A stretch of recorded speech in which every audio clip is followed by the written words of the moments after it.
There was once a young man named Ethan who had big dreams of becoming a professional basketball player. From a young age, he was passionate about the sport, spending countless hours practicing on the local court.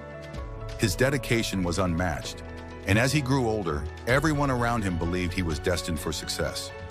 In high school, Ethan became the star of the basketball team.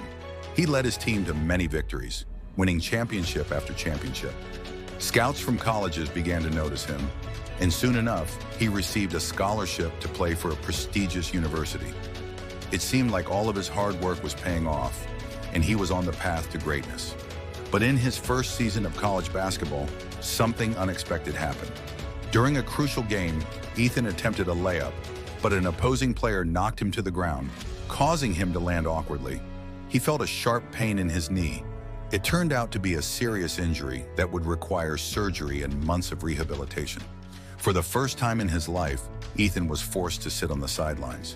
He watched as his teammates continued to play without him, and slowly, doubts began to creep in. His body wasn't recovering as quickly as he hoped, and he was afraid that his basketball career might be over before it had truly begun. The dreams he had nurtured for so long were slipping away. Every time he tried to return to the court, he felt weaker, slower, and less confident. One day, as he sat in his room, feeling defeated, Ethan received a call from his former high school coach. The coach had heard about Ethan's struggles and wanted to talk. During their conversation, the coach reminded him of the many times he had faced challenges before and how each setback had only made him stronger. He said, "Ethan, failure isn't the opposite of success. It's part of the journey. The only real failure is giving up." These words resonated with Ethan. He realized that while his injury was a setback, it didn't have to define him. He decided to shift his focus. Instead of obsessing over the missed opportunities, he dedicated himself to getting stronger, both physically and mentally. He began studying the game more deeply, learning tactics and training smarter. Over the next year, Ethan worked harder than he ever had before.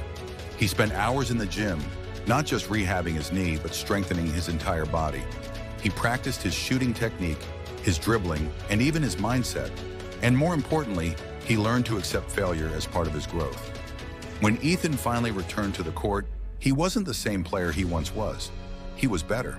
His injury had taught him patience, resilience, and the importance of perseverance. Though he wasn't the fastest or the most athletic player anymore, he had developed a deeper understanding of the game, which allowed him to outsmart his opponents. Ethan went on to lead his college team to a national championship. But for him, the real victory wasn't the trophy or the applause. It was the knowledge that failure had made him stronger, that every setback had been a lesson in disguise.